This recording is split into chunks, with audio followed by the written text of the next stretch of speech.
As a longtime world traveler and nomad capitalist, I love the idea of using geo-arbitrage for shopping to get great deals on everything from Rolexes to MacBooks to all kinds of products that we use in our everyday life. Why ever pay for something when you can sometimes save 30 or 40% in a place where you're going to be going in the near future and you can buy it on more favorable terms?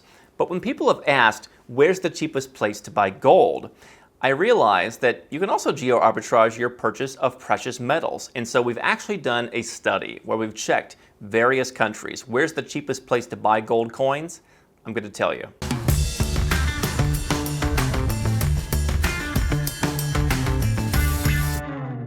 Hi, I'm Andrew Henderson here at Nomad Capitalist, my team of 30 people, our network of global experts cultivated over the years, and myself help 7- and 8-figure entrepreneurs and investors legally go where you're treated best.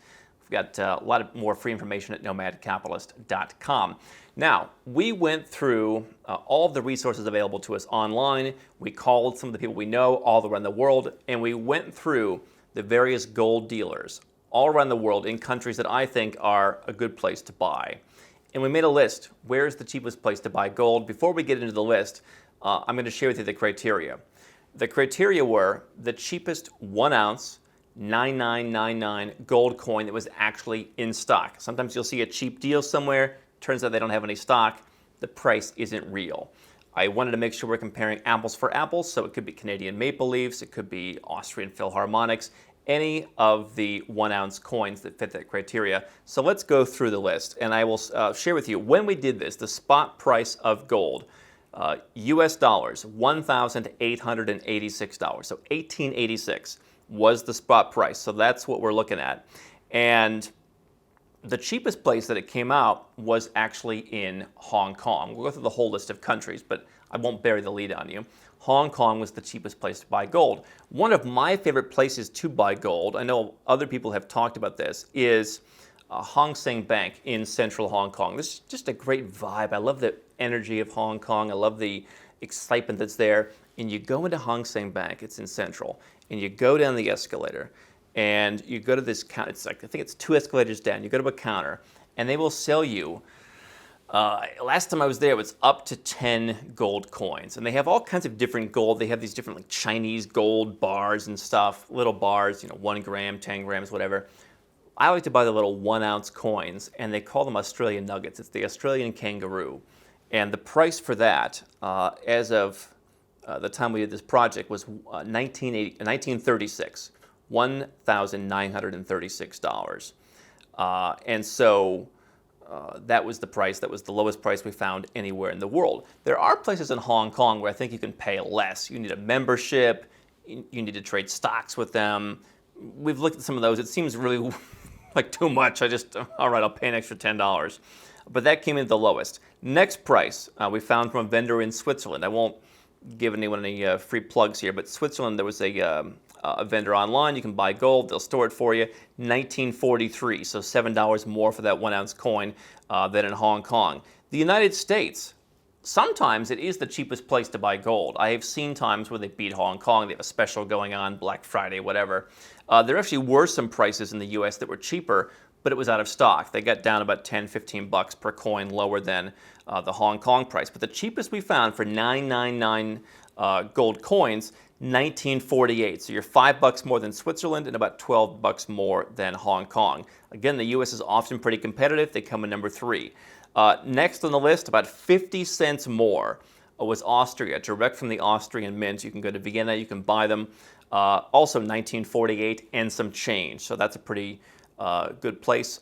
Austria, I love going to Vienna. Also has kind of that gold vibe. They've got various storage facilities in Austria where you can store your gold. They've had this very friendly view towards asset protection over the years. So Austria, interesting place. Next up in the Cayman Islands, some people have talked about storing gold in the Cayman Islands. They like having their gold on an island. You can buy coins there. 1958, so $10 more than the US and Austria. Singapore. I've talked about Singapore as a great place to go. And I'm going to tell you why I think Singapore, even though it's not the cheapest, may be one of the best in a moment. Cheapest place we found, 1960. So you are 12 bucks more than the U.S. and Austria, and substantially more than Hong Kong and Switzerland. But Singapore, lots of gold dealers. We work with both some of the retail gold dealers and some of the high-level white glove service gold dealers. Lots of them in Singapore, 1960 the cheapest. Australia, now we start to get into the other developed countries. Outside of the US, developed countries, it's generally not as cheap. Australia, 1962, so $2 more than Singapore. Liechtenstein, surprisingly, 1972, far from the cheapest. They have storage facilities there. Canada, 1978. So now we are about $100 over spot. UK, 1979. And so if you've experienced buying gold in these countries, maybe there's someplace I missed. Leave a comment below. What is your experience buying in these countries? Again, what we're not talking about here is where you're buying a slice of a kilo bar somewhere. We're not talking about something that's entirely digital. We're not talking about something that's not fully allocated. We're talking about you can go and buy a 1 ounce, full nines coin, and you can take it in your hands and you can leave, or you can store it there in many of these cases. So UK, Canada, Australia performed the worst. Offshore, Liechtenstein performed the worst. Now here are my thoughts on this. Is it sometimes better to pay more? If I'm in the United States and my gold is some of the cheapest, in Hong Kong there are some storage options, but a number of them have disappeared in recent years. Switzerland, certainly plenty of storage options. Is it better to pay less in those countries and store it yourself, or to buy it in Switzerland and have someone store it for you? Yeah, sure, that's a pretty straightforward deal. I do think having some gold and silver on hand, not a bad deal. Certainly, a good idea. Also, if you're doing large quantities, store it somewhere in a vault, particularly a pretty secure vault, which is why I don't talk about countries like Panama. I'm not impressed. But if I'm living in a country where, Singapore, for example, why would I potentially want to pay more in Singapore? Singapore is an example. There are retail gold dealers where you can buy it, they'll store it for you. The costs are pretty low. It's pretty transparent. You can see pictures of your gold online. And we'll put a link in the description for more information if you want to find out about that. Is it worth paying an extra $20 more if I'm in the United States than my price at home to know it's stored by someone in a separate jurisdiction, potentially, if I'm an American at least, it's not reportable legally to the tax man. Other countries have similar rules. Is it worth paying a little bit more to have that level of asset protection, to have some assets out of the country in a strong wealth haven where they're protected, where someone is storing them, and where I can go and get them if needed? I think there is a case for that. Now, as you can see, the premium is not a lot. And for some of you, the premium is you're actually saving money doing that. If you're doing that in Switzerland, you're saving money versus pretty much anywhere. And so I do think that, obviously a couple bucks here and there is not going to kill people. I think that the issue is, why are you buying gold and silver in the first place? It is a distrust of the fiat system. I think it's a distrust of the people who administer that system, that who knows when they come and take your gold. I don't want you to be the people in India who are sliding gold jewelry into who knows where to try and get through the airport security and get their gold out of Dodge. I think that having an offshore asset protection plan that is legal is a good way to protect yourself from all the chaos that has happened and could happen going forward in the world as governments increasingly try and grab wealth. And so paying a couple bucks more, in my opinion, building a diversified gold portfolio, not a bad idea.